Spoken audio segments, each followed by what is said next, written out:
Hello guys, nice to meet you again. समजा तुम्हाला तुमच्या घराचं इंटेरियर करायचं आहे, पण नेमकी कोणती डिझाईन स्टाईल वापरायची हे मात्र तुम्हाला समजत नाहीये. बरं, प्रत्येक डिझाईन स्टाईल मधल्या थोड्या गोष्टी तुम्हाला आवडतात. म्हणजेच काय तर एकाच फ्रेममध्ये तुमची डिझाईन चॉईस बसवणं तुम्हाला काही जमत नाहीये. तर कन्फ्यूज व्हायची अजिबात गरज नाहीये, कारण तुमच्यासाठी एक स्पेशल इंटेरियर डिझाईन स्टाईल आहे, ज्यात कोणत्याही प्रकारचे रूढ नियम नाहीयेत. हेच कलर्स वापरले पाहिजेत, अशाच प्रकारचं फर्निचर असलं पाहिजे, असंच केलं पाहिजे, तसंच केलं पाहिजे, असं कोणतंही प्रेशर या डिझाईन स्टाईलमध्ये नाहीये. तर ती डिझाईन स्टाईल आहे बोहो किंवा बोहेमियन इंटेरियर डिझाईन स्टाईल. तर आज आपण या अतिशय हटके डिझाईन स्टाईल बद्दल बोलणार आहोत, त्यामुळे तुम्ही हा व्हिडिओ शेवटपर्यंत नक्की बघा. चला तर मग सुरू करूया.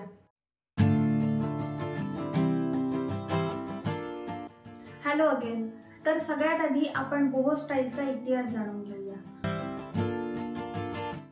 बोहो हा बोहेमियनचा शॉर्ट फॉर्म आहे. बोहेमियन म्हणजे अशी व्यक्ती जिला इतरांपेक्षा वेगळ्या गोष्टींमध्ये, आर्टमध्ये इंटरेस्ट आहे. म्हणजे थोडक्यात अशी फ्री स्पिरिटेड व्यक्ती जी आर्टिस्टिकली विचार करते आणि जिला कोणत्याही प्रकारची सामाजिक बंधनं नको आहेत. 19व्या शतकात फ्रान्समध्ये आर्टिस्ट, लेखक आणि विचारवंतांनी एकत्र येऊन रूढ परंपरा आणि मटेरियलिझमच्या विरोधात जाऊन एक फ्री स्पिरिटेड अनकन्व्हेन्शनल लाईफस्टाईलची मुवमेंट चालू केली.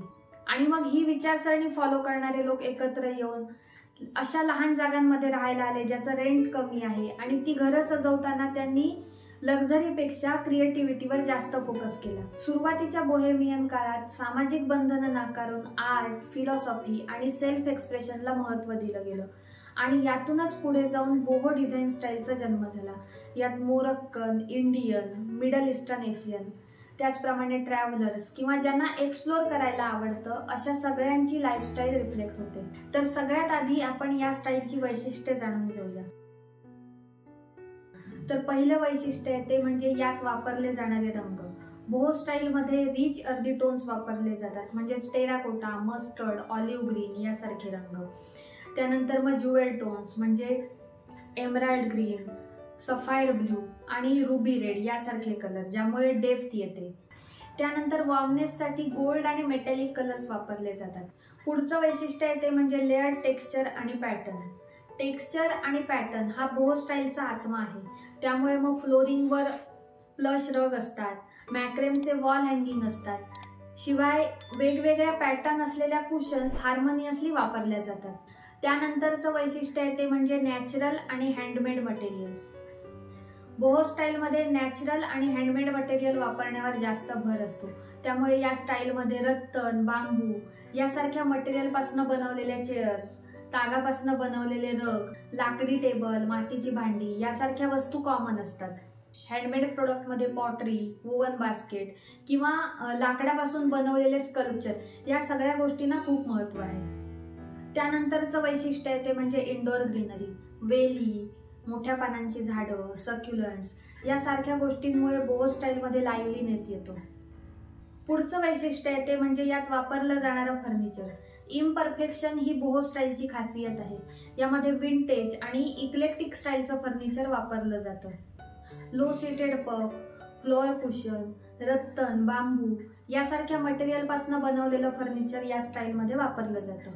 त्यानंतरचं वैशिष्ट्य आहे ते म्हणजे लाईट. बोहो स्टाईलमध्ये कोझीनेस येण्यासाठी सॉफ्ट आणि वॉर्म लाईट वापरले जातात. यामध्ये फेरी लाईट, मोरक्कन लाईट आणि ओव्हरसाइज फ्लोअर लॅम्प्स वापरतात. आतापर्यंत आपण बोहो स्टाईलची स्पेसिफिकेशन बघितली. आता ही स्पेसिफिकेशन इंटेरियरमध्ये कशी अप्लाय करायची ते आपण बघूया. बोहो इंटेरियर हे फक्त डिझाईनच नसतं, तर कलर, टेक्स्चर आणि आठवणींसोबत तयार झालेली एक सुंदर स्टोरी असते. आता सुरुवात करायची ती या स्टाईलच्या बेसपासून, म्हणजेच न्यूट्रल बेस कलर्स. भिंतींना बेज, व्हाईट आणि सॉफ्ट टेराकोटा यासारखे रंग द्यायचे. त्यासोबतच नॅचरल वुडन फ्लोरिंग आणि त्यावर पसरलेला एक सुंदर रग, या सगळ्या गोष्टी बोहो स्टाईलचा बेस आहेत. एखादा कवी आपल्या कवितेसाठी जसा परफेक्ट शब्द निवडतो, तसंच या स्टाईलमध्ये वापरले जाणारे रंग, टेक्स्चर, पॅटर्न ह्या सगळ्या गोष्टी आपल्याला एक स्टोरी सांगत असतात. त्यामुळे बोहो स्टाईलमध्ये बोल्ड कलर्स वापरले जातात, जसं की मस्टर्ड येल्लो, डीप ग्रीन, अर्दी रेड आणि रिच ब्ल्यू. त्याचप्रमाणे ट्रॅडिशनल प्रिंट्स म्हणजेच वारली, मधुबनी ज्यासारखे पॅटर्न्स किंवा फ्लोरल प्रिंट्स, जिओमेट्रिक शेप्स असलेल्या प्रिंट्स या सगळ्याचा वापर तुम्ही करू शकताय. यातली प्रत्येक गोष्ट तुमच्या स्पेसमध्ये इमोशन आणि व्हायब्रन्सी घेऊन येत असते. पुढचं आहे ते म्हणजे फर्निचर. बोहो स्टाईलमध्ये तुमच्या प्रत्येक फर्निचर पीसला एक स्पेशल पर्सनॅलिटी असते. म्हणजे लेदर चेअर असेल, रत्तन साईड टेबल असेल तर त्यामुळे एक वेगळा फील येतो. तसंच एखादं अँटिक फर्निचर असेल तर त्यात अनेक पिढ्यांच्या आठवणी सामावलेल्या असतात. नॅचरल टच असल्याशिवाय बोहो स्टाईल मधली कोणतीही स्पेस पूर्ण होऊ शकत नाही. त्यामुळे क्लाइंबर्स, हँगिंग प्लांट्स हे ऍड करायचे, वुवन बास्केट, मॅक्रेनचे प्लांट्स हँगर या सगळ्यामुळे एक सुंदर आणि लाईव्हली वातावरण तयार होतं. पुढचं आहे ते म्हणजे आर्ट डेको. बेडरूम आणि लिव्हिंग रूमची वॉल हे तुमच्यासाठी स्टोरी बोर्ड असतात. त्यामुळे तुमचं एखादा आर्टबुक असेल, फोटो असतील तर ते लावायचे, की नाहीतर हँडक्राफ्टेड सिरॅमिक्स असतील किंवा विंटेज स्टाईल वस्तू असतील तर त्या वॉलवर डिस्प्ले करायच्या. थोडक्यात अशी वॉल क्रिएट करायची जी तुमच्या आनंदी क्षणांची सोबती असेल. पुढचा मुद्दा आहे तो म्हणजे लाईट. मी माझ्या आधीच्या व्हिडिओमध्ये पण सांगितलंय की लाईट्स आपला मूड सेट करत असतात. त्यामुळे सॉफ्ट लाईट, लॅन्टर्न किंवा टेबल लॅम्प या सगळ्याचं कॉम्बिनेशन करून आपण एक छान मूड सेट करू शकतो.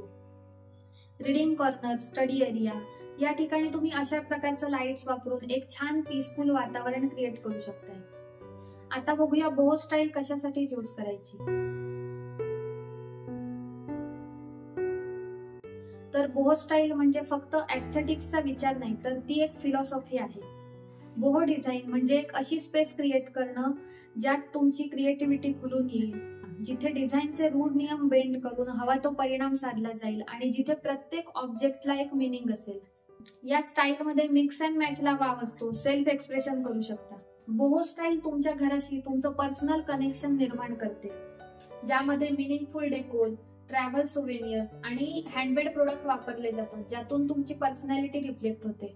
थोडक्यात काय तर बोहो डिझाईन म्हणजे रिलॅक्सेशन आणि फ्रीडम, ज्यात कोणत्याही रूढ चौकटी नसतात. फक्त ही स्टाईल वापरताना एकच करायचं ते म्हणजे या स्टाईलमध्ये हवे ते एलिमेंट्स वापरण्याची जरी मुभा असली तरीही त्यामध्ये हार्मनी असेल याची काळजी घेतली पाहिजे. जर ती काळजी नाही घेतली गेली तर तुमची स्पेस अस्ताव्यस्त दिसण्याची शक्यता असते.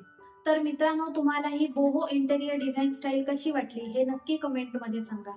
आणि तुम्हाला या किंवा इतर कोणत्याही स्टाईलचं इंटेरियर डिझाईन करून घ्यायचं असेल तर खाली डिस्क्रिप्शन मध्ये माझ्या फेसबुक आणि इन्स्टा आयडीच्या लिंक दिलेल्या आहेत, तिथे तुम्ही DM करू शकताय. जर तुम्हाला हा व्हिडिओ आवडला असेल तर लाईक करा आणि तुमच्या फ्रेंड्स सोबत, फॅमिली सोबत जरूर शेअर करा. आणि इंटविजनला अजूनही सबस्क्राईब केलं नसेल तर सबस्क्राईब करा. पुन्हा भेटूया एका नवीन व्हिडिओत नवीन माहितीसह. तोपर्यंत thank you so much. Happy new year आणि बाय बाय.